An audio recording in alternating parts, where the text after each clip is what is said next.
Bonjour, je vais vous faire un cours sur la ventilation mécanique. Je pensais l'appeler les bases de la ventilation mécanique, mais je me suis dit que je pouvais trouver un nom beaucoup plus adapté. Avant de commencer à s'intéresser à la ventilation mécanique, il faut se poser la question des buts de celle-ci. Le premier but est bien évidemment d'apporter de l'oxygène aux patients.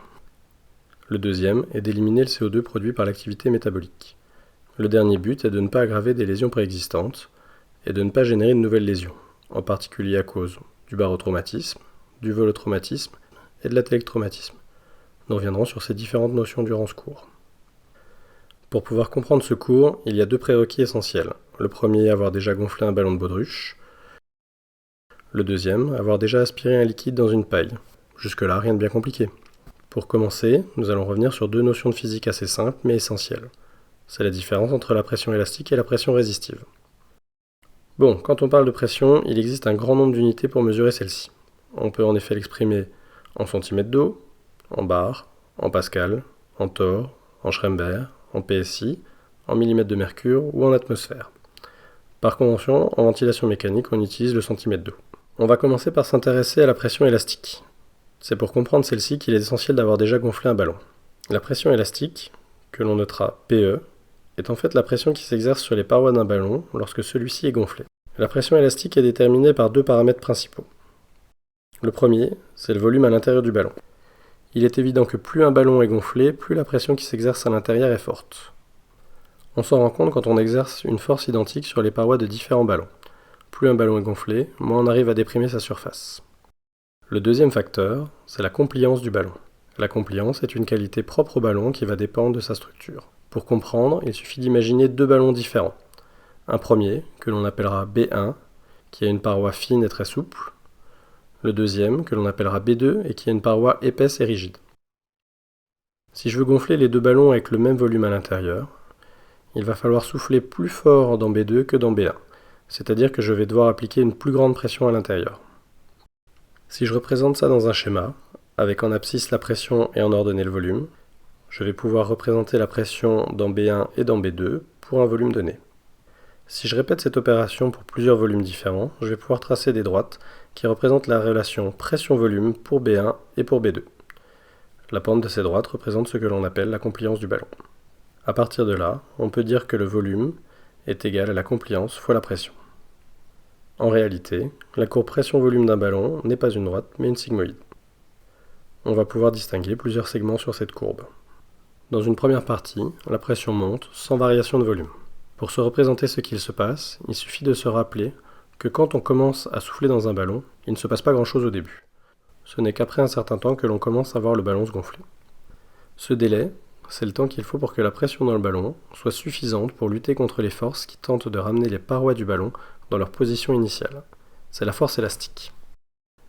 La deuxième partie que l'on remarquera sur la courbe, c'est la première courbure de la sigmoïde, c'est-à-dire le moment où le volume commence à monter progressivement. On appelle ce point le point d'inflexion inférieur de la courbe pression-volume. Vient ensuite la partie de gonflement à proprement parler, où la pression et le volume évoluent de manière proportionnelle. On atteint ensuite la deuxième courbure de la sigmoïde, qu'on appelle le point d'inflexion supérieur de la courbe pression-volume. C'est le moment où les fibres élastiques à l'intérieur de la paroi sont étirées à leur maximum. Au-delà du point d'inflexion supérieur, la pression va continuer à augmenter dans le ballon sans augmentation de volume. Si on continue à souffler à l'intérieur du ballon, on va atteindre le point de rupture et le ballon va finir par éclater. Pour parler avec des termes mathématiques qui vont vous rappeler de mauvais souvenirs, la compliance est la dérivée du volume par rapport à la pression. Ce que l'on peut noter, C égale delta V sur delta P. Si on s'intéresse uniquement à la phase entre les deux points d'inflexion, on peut se rendre compte que celle-ci est à peu près assimilable à une droite. On peut alors reprendre l'approximation suivante. Le volume est égal à la compliance fois la pression. On peut alors donner une définition de la pression élastique, qui est égale au volume divisé par la compliance. En simplifiant un peu les choses, on peut assimiler une alvéole pulmonaire isolée à un ballon. En ventilation mécanique, le but est de rester entre les deux points d'inflexion, c'est-à-dire dans la partie où la pression et le volume évoluent de manière proportionnelle. Si on passe en dessous du point d'inflexion inférieur, on risque de créer un collapsus de l'alvéole à la fin de chaque cycle respiratoire. Cette répétition de recrutement et de dérecrutement va induire des phénomènes de cisaillement qui peuvent conduire à des lésions de la paroi alvéolaire. C'est l'atelectraumatisme. A l'inverse, si on passe au-dessus du point d'inflexion supérieur, on risque de faire littéralement éclater l'alvéole, ce qui peut être à l'origine de pneumothorax, c'est le barotraumatisme. Bon, maintenant qu'on a vu ce qu'est la pression élastique, on va s'intéresser à la pression résistive. C'est la pression qu'il faut exercer sur un fluide pour le faire avancer dans un tuyau cylindrique. Pour bien comprendre, on va utiliser l'exemple d'une paille. Avec cette paille, on va essayer de boire une brique de jus de fruits. Pour boire ce jus de fruits, on peut imaginer deux solutions. Soit aspirer le liquide, soit appuyer sur la brique en carton. Ces deux solutions sont en fait équivalentes et reviennent à créer un gradient de pression entre la pression dans la bouche et la pression à l'intérieur de la brique. Dans le premier cas, on va créer une dépression dans la bouche, ainsi la pression dans la bouche sera inférieure à la pression dans la brique. Dans le deuxième cas, on va créer une surpression dans la brique, et la pression y sera alors supérieure à celle dans la bouche. Si vous avez déjà bu un jus de fruits dans une brique en carton, vous savez que plus on aspire fort, plus le débit de boisson sera important. Cela revient à dire que plus le gradient de pression est élevé, plus le débit est important. Ce que l'on peut noter, delta P est proportionnel au débit. Le gradient de pression n'est pas le seul facteur qui influe sur le débit de jus de fruits. Il en existe trois autres. Le premier, c'est le rayon de la paille. Plus le rayon est large, plus le débit sera important pour un gradient de pression équivalent. Le deuxième, c'est la viscosité du liquide. Si l'idée bizarre vous venait d'essayer de boire un flambi avec une paille, vous verriez que pour maintenir un débit équivalent à celui du jus de fruits, il faudrait une dépression beaucoup plus importante. Enfin, le dernier facteur est la longueur de la paille. Si on imaginait boire un jus de fruits avec une paille de 3 mètres de long, il faudrait alors créer une dépression très importante pour avoir un débit très faible. Ces trois paramètres sont regroupés dans une notion que l'on appelle la résistance et qui est notée de la manière suivante. Où grand R représente la résistance, grand L représente la longueur de la paille, eta représente la viscosité et petit r le diamètre de la paille. On a vu précédemment que le débit est proportionnel au gradient de pression. Si on ajoute dans l'équation les résistances, qui elles sont inversement proportionnelles au débit, on obtient l'équation suivante. Le gradient de pression est égal au débit fois les résistances, ce que l'on peut exprimer selon l'équation suivante. Cette équation, c'est ce que l'on appelle la loi de Poiseuille. Bon, maintenant qu'on s'est amusé à faire un peu de physique, on va essayer de comprendre quelles sont les relations entre les ballons, les pailles, la loi de Poiseuille, les pressions élastiques, les pressions résistives et la ventilation mécanique. Précédemment, on avait dit qu'on pouvait assimiler une alvéole pulmonaire isolée à un ballon. On va pousser le truc un peu plus loin, on va assimiler l'ensemble du système respiratoire, c'est-à-dire les poumons et la cage thoracique à un ballon. On va également assimiler l'ensemble formé par la sonde d'intubation, la trachée, les bronches et les bronchioles à une paille. On va enfin brancher le tout à un respirateur de réanimation. C'est le moment de faire une petite digression pour comprendre comment fonctionne un respi, enfin de manière très simplifiée. À la base, c'est un soufflet. Bon, c'est vrai que dans les respis modernes, c'est plutôt une turbine, mais sur le principe, ça change pas grand-chose. Ce soufflet ne peut expulser l'air que dans un sens, par un tuyau, en direction du patient. Et il ne se remplit qu'à partir d'un mélange d'air et d'oxygène, qui provient généralement du circuit de l'hôpital, ou d'une bouteille d'O2 et de l'air ambiant pour les respis portables. L'air qui est arrivé au patient est rejeté par un deuxième tuyau, qui va rejeter les gaz expirés dans l'air ambiant. Pour que les gaz inspirés ne s'échappent pas par le tuyau expiratoire lors de l'inspiration, il y a une valve sur le circuit expiratoire qui se ferme lors de l'inspiration. De même, il y a une valve sur la voie inspiratoire pour que les gaz inspirés ne retournent pas vers le soufflet. Imaginons que pour gonfler le ballon, je décide de comprimer complètement le soufflet qui contient 500 ml. Le ballon va alors se gonfler de 500 ml, mais je ne sais pas quelle est la pression à l'intérieur de celui-ci. Le problème, c'est que c'est cette pression qui m'intéresse, car si elle est trop importante, je risque de faire éclater le ballon, c'est-à-dire de provoquer un barotraumatisme. On pourrait imaginer d'aller mettre un capteur directement dans le ballon. En pratique, c'est un peu compliqué et probablement un peu dangereux d'aller mettre un capteur dans une alvéole. On va donc mesurer la pression à l'intérieur du circuit, c'est-à-dire après la valve inspiratoire, généralement au niveau de la pièce en Y. On va pouvoir y utiliser alors la loi de Poiseuille. On va appeler la pression à l'intérieur du circuit pression airway, qu'on va noter PAW. La pression à la sortie du circuit, c'est la pression dans l'alvéole, que l'on écrit PA. On simplifie un peu la formule en remplaçant la partie imprononçable à la fin de l'équation par les résistances au niveau des voies aériennes, que l'on écrit RAW. On va considérer que les résistances sont constantes. En effet, la longueur du circuit, le diamètre de la sonde d'intubation, de la trachée, des bronches et la viscosité de l'air sont constants à l'état physiologique. On pourra donc en déduire que la pression airway à l'instant T est égale au débit dans le circuit au même instant, multiplié par les résistances, le tout additionné de la pression alvéolaire à l'instant T. La pression alvéolaire Au final, c'est la pression élastique. On va donc la remplacer par le volume du ballon à l'instant t divisé par la compliance de celui-ci. Le volume dans le ballon à l'instant t est égal au volume dans le ballon avant le début de l'inspiration, c'est-à-dire le volume à t0, plus le volume insufflé à l'instant t.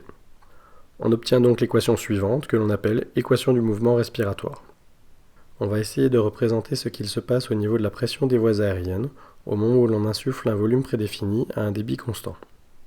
Pour cela, on va devoir définir différents temps. T0 qui correspond à l'instant précédant le début du cycle, T1 qui correspond au début de l'insufflation, T2 qui correspond à la fin de l'insufflation. On aura ainsi le temps inspiratoire qui sera compris entre T1 et T2, et le temps expiratoire qui sera compris entre T2 et T1. À T0, le débit et le volume insufflé sont nuls. On peut donc en conclure que les pressions dans les voies aériennes à T0 sont égales à la pression dans l'alvéole à T0, c'est-à-dire en fin d'expiration, ce qui correspond à la PEP. À l'instant T1, on commence à avoir un débit positif. La pression airway va donc monter brutalement. Entre T1 et T2, si on ventile le patient entre les deux points d'inflexion de la courbe pression-volume, on se rend compte que la pression airway à l'instant T est directement proportionnelle au volume insufflé. Comme le volume est délivré de manière linéaire au cours du temps, puisque le débit est constant, on verra alors la pression augmenter de manière constante, jusqu'à atteindre une pression maximum que l'on appellera pression de crête ou pression de pointe. Si maintenant on arrête l'insufflation, comme le ballon est élastique, il va tendre à revenir à sa position initiale, en créant ainsi un débit en sens inverse, ce qui provoque une baisse de la pression jusqu'à ce que celle-ci revienne à la pression à T0. La courbe de décroissance de la pression est une courbe exponentielle qui est fonction de ce que l'on appelle la constante de temps, qui est le produit des résistances et de la compliance. Grâce au capteur de pression du respirateur, on peut suivre en temps réel la pression des voies aériennes. Mais qu'en est-il de la pression dans l'alvéole ? Si vous avez bien suivi jusque-là, vous aurez remarqué qu'à T0, la pression dans l'alvéole est égale à la pression dans les voies aériennes, car le débit à ce moment-là est nul. On va utiliser le même principe pour évaluer la pression dans l'alvéole à l'instant T2. C'est-à-dire qu'au lieu de laisser le système revenir à sa position initiale, créant ainsi un débit négatif, on va appliquer un débit nul en fermant en même temps la valve inspiratoire et la valve expiratoire, de manière à ce que le débit soit égal à 0. Et donc, à ce moment-là, la pression dans les voies aériennes sera égale à la pression alvéolaire. On va donc appliquer une pause téléinspiratoire d'un temps prédéfini, que l'on appelle temps de plateau, ce qui va nous permettre de mesurer une nouvelle pression, appelée pression de plateau, qui est une estimation très précise de la pression alvéolaire en fin d'inspiration. Il faudra tout faire pour que la pression de plateau soit inférieure à 30 cm d'eau, de manière à limiter le risque de barotraumatisme. Maintenant que l'on connaît la pression de crête et la pression de plateau, on va pouvoir calculer les pressions résistives. En effet, la pression de crête est égale à la pression des voies aériennes à T2, la pression de plateau est égale à la pression alvéolaire à T2. La différence entre la pression de crête et la pression de plateau est donc égale aux pressions résistives. Si le débit et les résistances sont constants, on peut alors considérer que la pression résistive est constante au cours du cycle respiratoire. On pourra donc calculer à n'importe quel instant la pression dans l'alvéole, en soustrayant la pression résistive à la pression des voies aériennes. C'est la pression représentée par la courbe rouge. On va maintenant essayer de mettre tout ça en pratique, en essayant de comprendre comment on va régler un respirateur de réanimation. Le problème, c'est qu'il y a beaucoup de paramètres qui peuvent être réglés.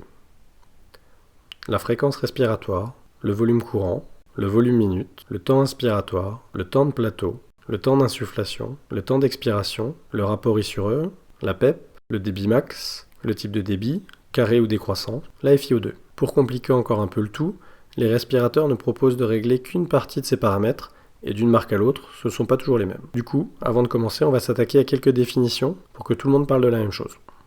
La FiO2, c'est la fraction inspirée d'oxygène. Là, tout est dans le titre. La fréquence respiratoire, c'est le nombre de cycles par minute. De cette fréquence, on va donc déduire la durée d'un cycle respiratoire en divisant 60 par la fréquence respiratoire. Le volume courant. Là, ça devient un peu pervers, parce qu'on peut le noter VC ou VT selon les marques de respi. C'est le volume que l'on va insuffler à chaque cycle. Le volume minute, encore une fois, tout est dans le titre. Pour le calculer, il suffit de multiplier la fréquence respiratoire par le volume courant. C'est un paramètre extrêmement important, car c'est celui qui détermine la quantité de CO2 échangée. C'est donc un déterminant majeur de la PaCO2.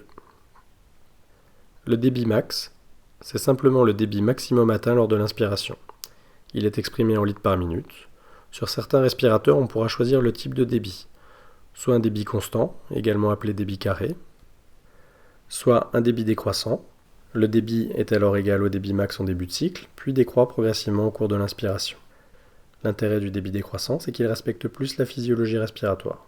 En effet, quand l'on respire en ventilation spontanée, le débit est maximum en début de cycle et décroît progressivement au cours de l'inspiration.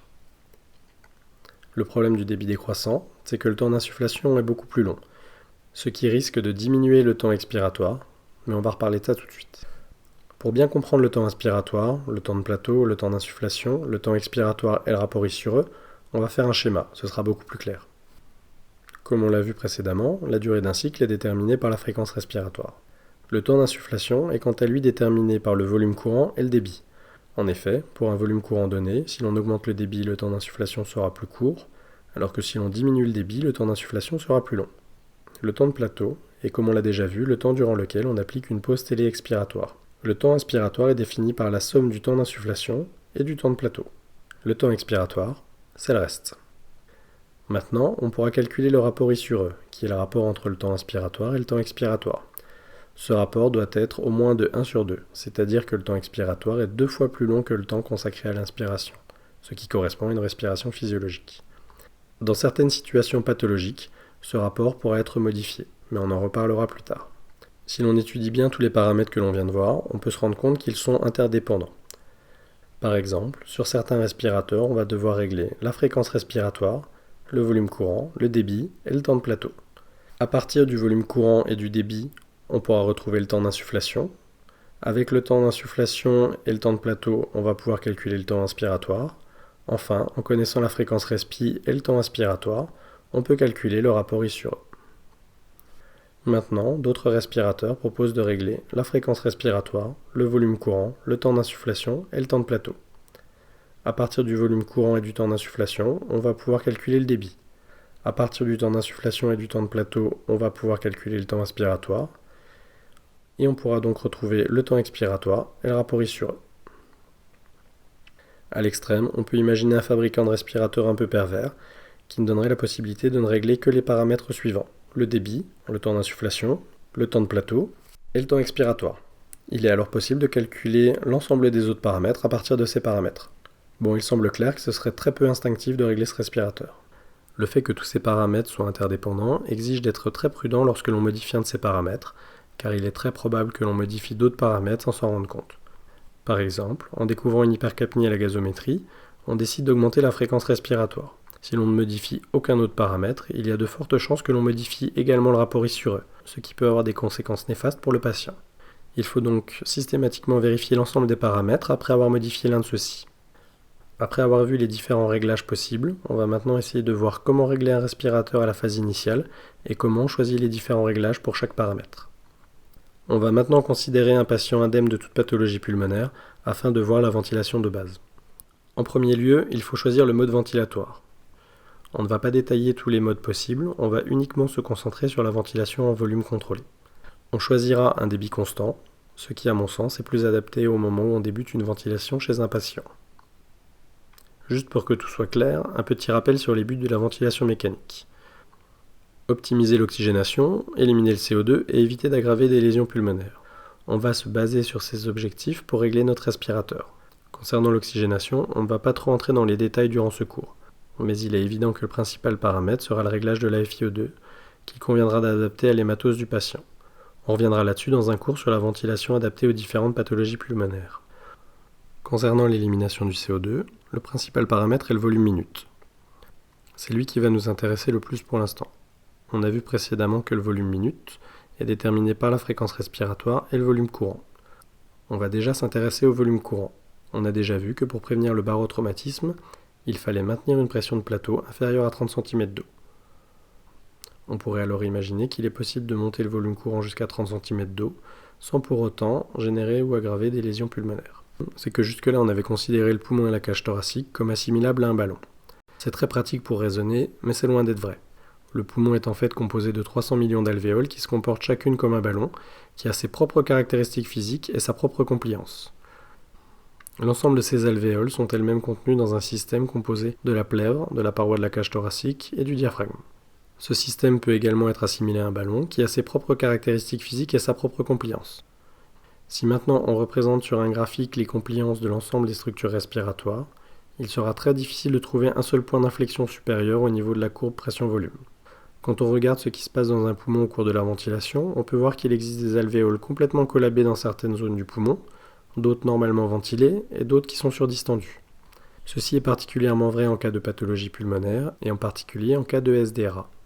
Mais cela peut également se retrouver dans un poumon sain, le plus souvent selon un gradient antéro-postérieur chez le patient alité.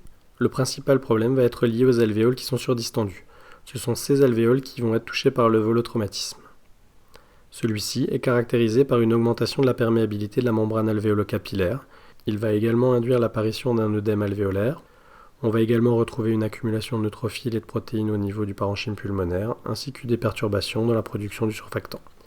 Du fait de la possibilité de volotraumatisme, il est recommandé de limiter le volume courant à des volumes inférieurs à 8 ml/kg, et ce, quelle que soit la pression de plateau. On peut être amené dans certaines pathologies, et en particulier dans le SDRA, à limiter le volume courant à 6 ml/kg. Juste une petite précision, le volume courant sera évidemment calculé en fonction du poids théorique du patient et non pas en fonction de son poids réel. Les poumons d'un patient de 130 kg pour 1,75 m font la même taille que ceux d'un patient qui fait 70 kg pour la même taille. Une fois que l'on a dit tout ça, on voit très bien que l'on a très peu de marge pour modifier le volume courant, et donc que quand on voudra modifier le volume minute, il faudra jouer principalement sur la fréquence respiratoire. Tout en sachant qu'il n'est pas conseillé d'augmenter celle-ci au-delà de 30 cycles par minute, en raison du risque de créer des lésions alvéolaires à cause des forces de cisaillement. Maintenant la question, c'est quel est le bon volume minute quand on débute la ventilation chez un patient. Il n'y a pas de secret, on fait un réglage du volume minute un peu au hasard, en tenant compte du métabolisme du patient. Il est évident qu'un patient septique à 40 degrés de température va produire beaucoup plus de CO2 qu'un patient en bonne santé normotherme. On tiendra également compte du gabarit du patient. Plus il est corpulent, plus il produira de CO2 à métabolisme égal. Enfin, on tiendra compte de la PaCO2 du patient avant le début de la ventilation mécanique, tout en gardant à l'esprit qu'en corrigeant trop rapidement une hypercapnie, on risque de majorer la vasodilatation et donc d'aggraver un collapsus de reventilation. Au final, le seul moyen fiable pour adapter le volume minute, c'est de réévaluer la capnie en réalisant un gaz du sang après avoir attendu suffisamment pour que l'hématose s'équilibre, soit environ 15 à 30 minutes. Bon, on a au moins une vague idée du volume courant et de la fréquence respiratoire avec lesquelles on va démarrer. Mais il nous reste encore plein de paramètres à régler. Comme on l'a déjà vu, sur un respi, généralement, on a au minimum deux courbes qui apparaissent. La première, c'est la courbe de pression en fonction du temps. Celle-là, on l'a déjà vue. La deuxième, généralement, est une courbe de débit en fonction du temps. On va voir que cette courbe est également très importante. Elle est fortement corrélée au réglage d'un paramètre essentiel, le rapport I sur E. On a déjà vu précédemment que celui-ci doit être au moins à 1 sur 2 pour des réglages de base. On va maintenant voir pourquoi. Imaginons que l'on réduise le temps expiratoire en augmentant la fréquence respi. Le risque, c'est que le patient n'ait pas fini d'expirer lorsque l'on commence l'insufflation suivante. Il reste donc un volume à T0 qui est supérieur à celui du cycle précédent. Au fur et à mesure des cycles respiratoires, on va augmenter le volume intrathoracique et donc la distension des alvéoles. C'est ce que l'on appelle l'hyperinflation dynamique. Ce phénomène engendre des risques très importants de volotraumatisme, mais aussi de barotraumatisme. Le risque de l'hyperinflation dynamique est d'autant plus important que le patient a un frein expiratoire, comme ça peut être le cas dans l'asthme ou dans les pathologies de type BPCO. Chez ces patients, les résistances sont augmentées, avec du coup un allongement de la constante de temps. Dans ces cas particuliers, on peut être amené à allonger encore plus le temps expiratoire, jusqu'à obtenir des rapports I sur E à 1 sur 3 ou plus. Pour décrire ce phénomène, on parle aussi des fois d'autopep, mais on verra ça dans un cours sur la ventilation adaptée aux différentes pathologies pulmonaires. Après avoir initialement réglé le volume courant et la fréquence respiratoire, le paramètre essentiel à régler par la suite est donc le rapport I sur E, en se basant sur la courbe débitant et sur les antécédents du patient. On l'a vu précédemment, le rapport I sur E est un paramètre qui n'est pas réglé directement sur un certain nombre de respirateurs, mais qui est déduit des autres réglages. Il faut donc être particulièrement vigilant à ces réglages pour ne pas engendrer d'hyperinflation dynamique. Voici plusieurs exemples dans lesquels on voit comment on modifie le rapport I sur E en modifiant d'autres paramètres. Ici, en modifiant le temps de plateau, et donc par conséquence le temps inspiratoire, on va modifier le rapport I sur E. On retrouve le même phénomène si l'on diminue le débit. En effet, on augmente le temps d'insufflation et donc le temps inspiratoire au détriment du temps expiratoire. Dans ce troisième exemple, on voit, comme on l'a déjà dit, que si on modifie la fréquence respiratoire, on modifie également le rapport I sur E. On va maintenant s'intéresser au temps de plateau. On a déjà vu que l'intérêt de faire un plateau téléexpiratoire est de pouvoir évaluer la pression alvéolaire. On ne va pas revenir là-dessus. Ce qu'on va juste préciser, c'est qu'il est important de prévoir un temps de plateau suffisamment long, sinon on risque de surévaluer la pression de plateau. Bon, si vous avez tout compris, vous allez me répondre que ce n'est pas grave, et que si la pression qu'on mesure est inférieure à 30 cm d'eau, alors la vraie pression de plateau sera aussi forcément inférieure à 30 cm d'eau. Et là, je serais bien obligé de vous répondre « Ouais, c'est pas faux. » Mais bon, il y a d'autres raisons pour lesquelles on va chercher à prolonger le temps de plateau. En effet, c'est le moment où les échanges gazeux vont être optimum.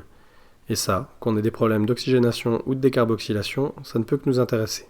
Un des derniers paramètres principaux que l'on va régler, c'est le débit max. On a déjà vu que ce paramètre intervient dans le réglage du rapport I sur E. L'autre intérêt d'augmenter le débit, c'est qu'à temps inspiratoire identique, on va prolonger le temps de plateau. Et ça, on vient de voir que ça peut nous intéresser. Mais du coup, vous allez me dire, si je monte les débits, forcément, je vais monter les pressions, et ça, c'est l'équation du mouvement respiratoire qui le dit. Et là, je vais être obligé de vous répondre, clairement, on s'en cogne. Car oui, la pression de crête augmente. Mais la pression de crête, c'est la somme des pressions résistives et des pressions élastiques. En augmentant le débit, on augmente uniquement la partie résistive, et ce n'est pas la pression qui est à l'origine des barotraumatismes. C'est la pression élastique qui est à l'origine des barotraumatismes, et la pression élastique, c'est-à-dire la pression de plateau, elle dépend uniquement du volume insufflé, du volume AT0 et de la compliance. Et là, vous serez bien obligé de me répondre « Ouais, c'est pas faux. » Attention, je n'ai pas dit que le monitorage de la pression de plateau ne servait à rien. Si la pression de plateau augmente alors qu'on n'a modifié aucun paramètre sur le respirateur, c'est une information importante et ça peut signifier deux choses.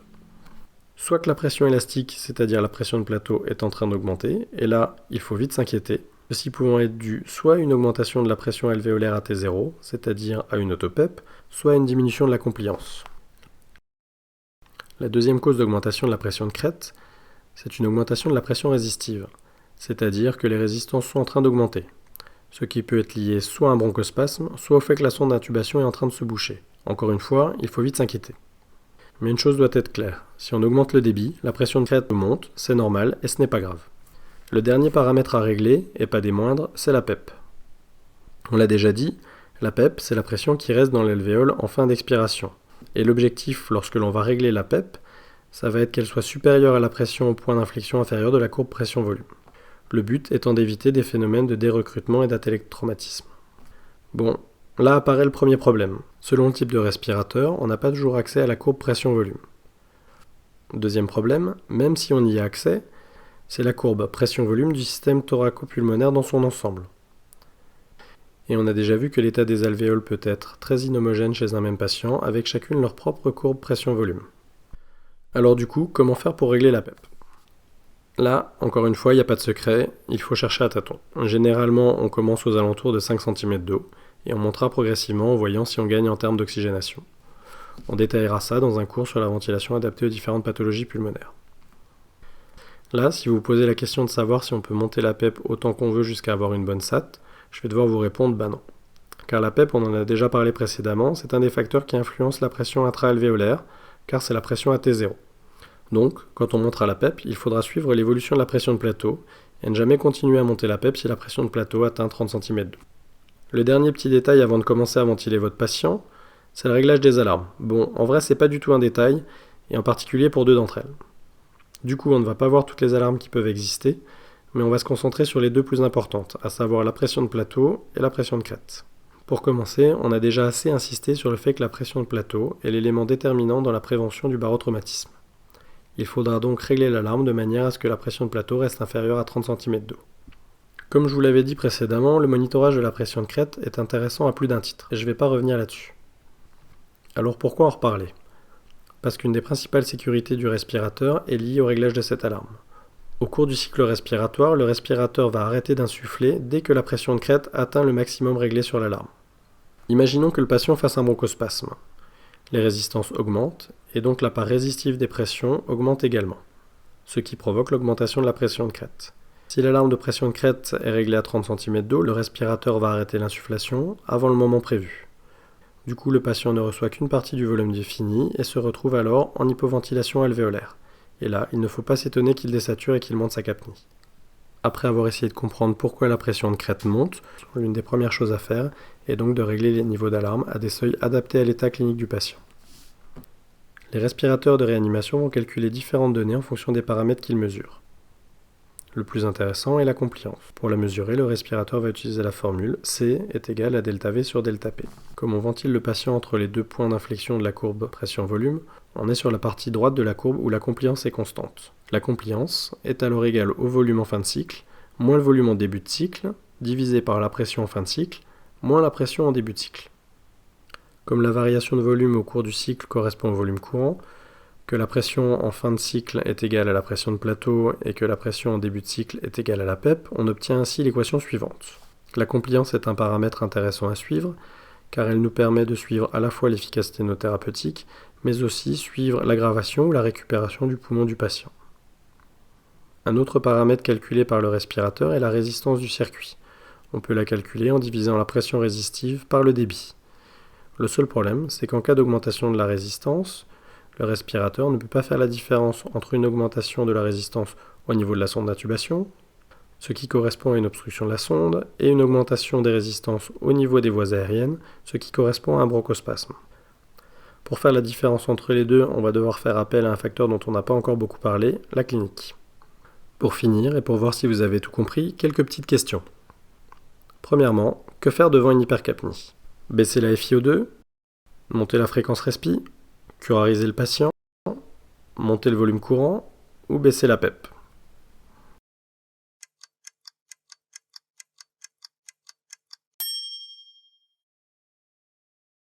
Bon, la FiO2, ça n'a évidemment aucun rapport quand on est en ventilation contrôlée.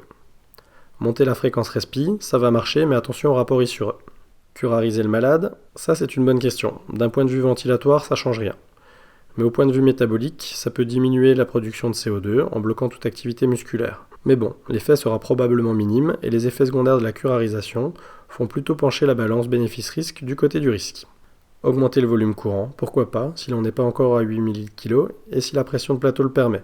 Mais encore une fois, attention au rapport I sur E. Car si vous montez le volume courant sans toucher aux autres paramètres, vous allez augmenter le temps d'insufflation et donc le temps inspiratoire aux dépens du temps expiratoire. Baisser la PEP, non, ça va probablement pas améliorer les choses. Maintenant, que faire si la pression de plateau monte ? Baisser la FiO2, baisser la PEP, baisser la fréquence respi, baisser le volume courant, baisser le débit ou rien ?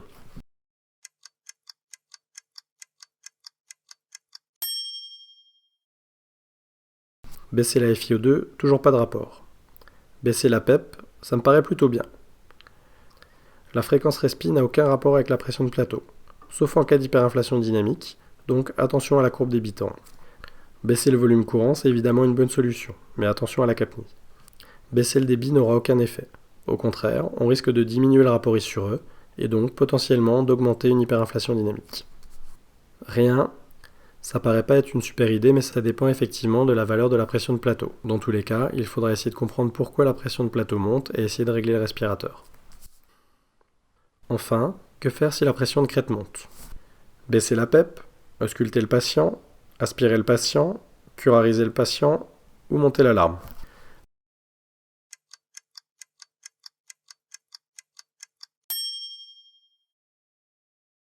La première chose à faire quand la pression de crête monte, c'est de comprendre pourquoi elle monte. Une fois qu'on a compris ça, plusieurs attitudes sont possibles et toutes les réponses ci-dessus sont exactes. Mais chacune sera adaptée à une cause d'ascension de la pression de crête différente. Dans tous les cas, la première chose à faire, c'est probablement d'observer et d'ausculter le patient. Je ne l'avais pas mis dans les propositions de réponse aux questions précédentes, mais c'est toujours une bonne réponse quand on a un problème de ventilation, de commencer par examiner le patient plutôt que le respirateur. Pour les autres propositions, il faut commencer par se demander si l'augmentation de la pression de crête est due à une modification des résistances ou de la pression de plateau. Dans le premier cas, la variation des résistances sera due à une variation des diamètres des tuyaux à un endroit du circuit. Il faudra donc rechercher un bronchospasme ou une obstruction de la sonde d'intubation. Dans le deuxième cas, il faudra modifier le volume courant et ou la PEP. Il sera également possible d'essayer de gagner un peu de compliance en curarisant le patient de manière à diminuer la rigidité de la cage thoracique. J'en profite juste pour rappeler que les cures n'agissent que sur le muscle strié squelettique et n'ont donc pas d'effet sur les muscles bronchiques. Donc, dans le bronchospasme, ils n'auront qu'un effet mineur en améliorant la compliance de la paroi thoracique. Une fois que l'on sait pourquoi la pression de crête monte et que l'on a réglé le problème, il faudra probablement monter l'alarme de manière à ce que le volume courant puisse passer. Voilà, c'en est terminé de ce premier cours, j'espère que vous aurez appris plein de choses.